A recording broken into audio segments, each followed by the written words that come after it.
E aí, gente, eu sou a Clarolin e hoje o tema que eu vou trazer para vocês é sobre reencarnação.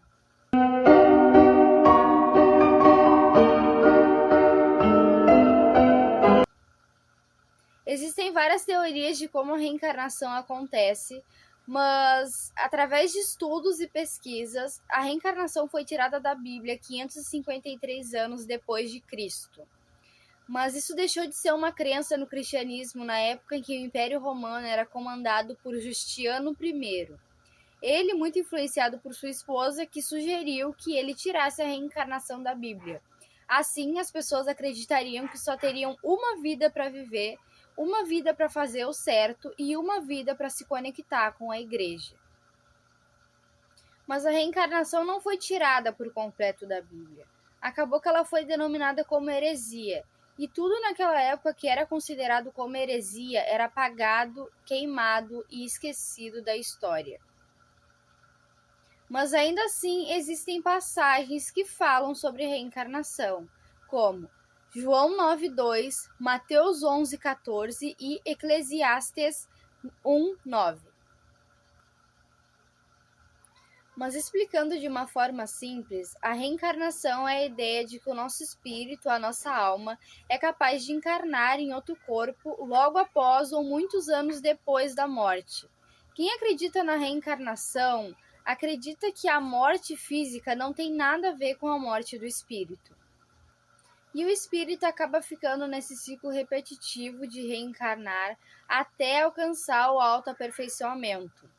Existem muitas teorias religiosas sobre reencarnação, né? Mas também existem muitos relatos de pessoas que lembram das suas vidas passadas, ou de crianças que lembram de alguma coisa das suas vidas passadas, como uma casa de uma vida passada, a família da sua vida passada, a sua profissão numa vida passada, como morreu numa vida passada. E eu trouxe alguns desses relatos para vocês hoje. Então vamos para eles. E vamos para o primeiro relato. Agora eu vou ficar olhando aqui para baixo porque eu vou ficar lendo o relato. Santi Devi, Índia. Com 4 anos, Santi começou a falar que seu nome real era Ludi e que tinha morrido ao dar à luz, e que seu marido era um comerciante de Mathura. Ela descreveu com todos os detalhes mínimos e explícitos. Quando levaram ela até lá, ela reconheceu o marido e o filho da vida passada. O caso ficou tão famoso que até Mahatma Gandhi quis saber mais. Esse eu acho bem impressionante. Agora vamos para o segundo. James Langner. James, ainda bebê, tinha pesadelos sobre aviões em chamas. Aos 2 anos, começou a descrever com precisão técnicas de aviação da Segunda Guerra e disse que era piloto James Houston Jr., que morreu em combate. A família pesquisou e tudo o que ele dizia era real, até o porta-aviões e o local da morte.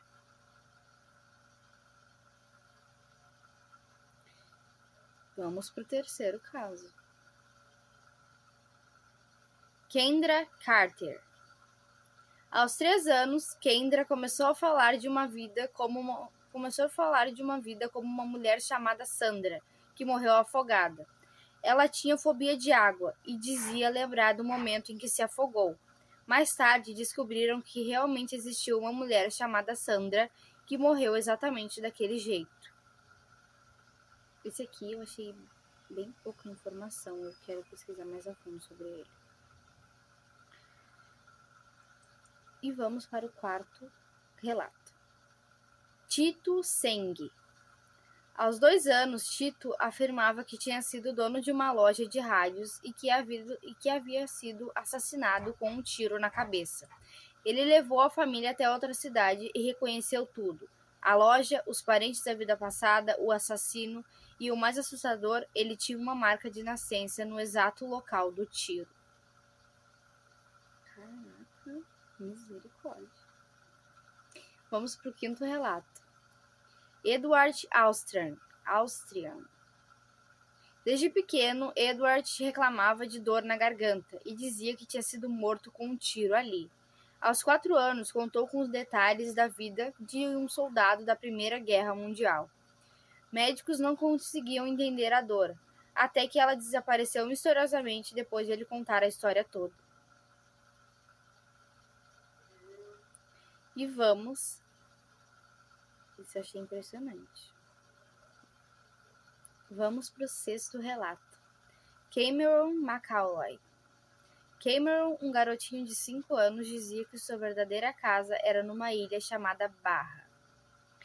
Ele descrevia tudo: o mar, uma casa branca e até o nome do pai dele, Shane Robertson.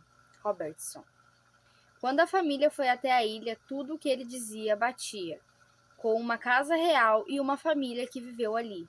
Um documentário britânico acompanhou o caso. E vamos para o 7º caso, desculpa. Ryan Reynolds. Ryan dizia ter sido um ator de Hollywood. Apontou uma foto antiga e disse: "Esse sou eu." A imagem era de Marty Martin. Tá certo? Tá certo. Marty Martin, um ator que morreu em 1964.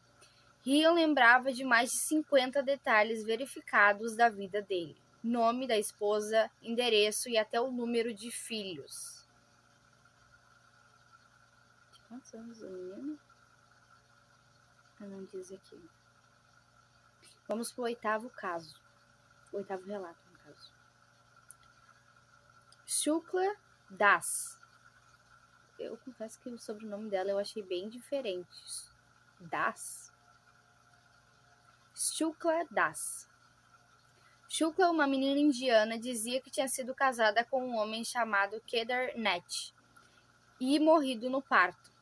Quando levou sua família à vila onde viveu antes, reconheceu o viúvo, a sogra e objetos pessoais. Todos confirmaram as memórias dela.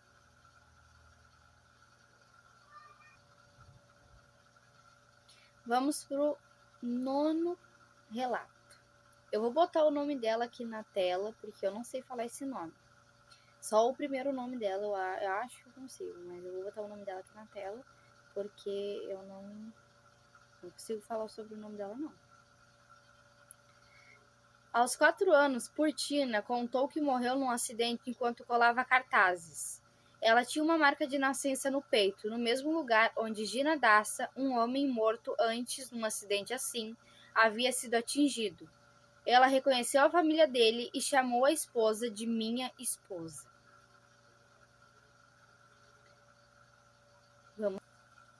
Vamos para o nosso 10º e último relato da noite. Esse relato, o nome da pessoa do relato é Imad. O sobrenome dele eu vou botar também na tela, porque eu também... É Imad Alawar. Não sei, eu vou botar na tela e vou falar só Imad, tá? Imad nasceu em 1958 e quando tinha só 5 anos começou a contar para a família o que ele já tinha vivido antes. E o mais curioso, ele não falava só em sentimentos ou sensações. Ele dava nomes, sobrenomes, falava da cidade onde viveu e descrevia a casa, a família e a profissão dele, e até a forma de como ele tinha morrido. Ele dizia que seu nome era Ibrahim, que morava na vila de... Eu vou botar a vila aqui porque eu não sei falar isso aqui. Isso aqui parece ser nome de invocação. Que isso? Que tinha trabalhado como motorista e que tinha uma esposa, filhos e amigos. Tudo muito específico. A família achou estranho no começo, mas o menino insistia, até que o caso chamou a atenção do Dr. Ian Stevenson, um psiquiatra da Universidade da Virgínia, que dedicou a vida a estudar reencarnação. Ele decidiu investigar e tudo que o garoto falava batia. Quando foram à vila, que eu não sei falar o nome, Ian reconheceu várias pessoas, chamava elas pelo nome, sabiam quem era casado com quem tinha morrido e até onde estavam guardadas coisas na casa que tinha sido dele. Ele descreveu a morte de Ibrahim com detalhes e os familiares confirmaram que foi exatamente daquele jeito. O Dr. Stevenson ficou tão impressionado com a quantidade de acertos e a naturalidade de Imad que considerou esse um dos casos mais fortes e autênticos de reencarnação da história. E o mais doido? Imogen nunca havia ido naquela vila antes e ninguém da família tinha ligação com aquele lugar. Eu contei esse caso mais completo porque foi o caso que eu achei assim, mais impressionante. Não que os outros não sejam impressionantes, todos são, né? Mas esse aqui eu achei ele bem em destaque e muito impressionante. Então eu quis contar ele mais de uma forma mais explicativa, né? Explicar ele um pouco melhor. Tem muita gente que acredita que sonhos estranhos, medo sem explicação ou afinidade por lugares ou culturas podem ser sinais de vidas passadas. Você já sentiu uma conexão tão absurda com algum lugar, mas nunca teve ali? Pode ser que numa vida passada você conhecia aquele lugar e sentiu a afinidade na atual.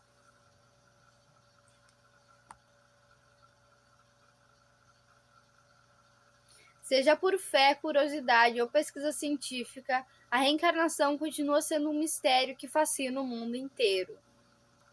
E você, acredita que há uma volta? Acha que já viveu em outra época? Me conta aqui nos comentários. Bom, se você gostou desse vídeo, se inscreve no canal, dá seu like e já vai me acompanhar nas minhas outras redes. Eu vou deixar o arroba aqui pra vocês. É isso, gente. Beijo!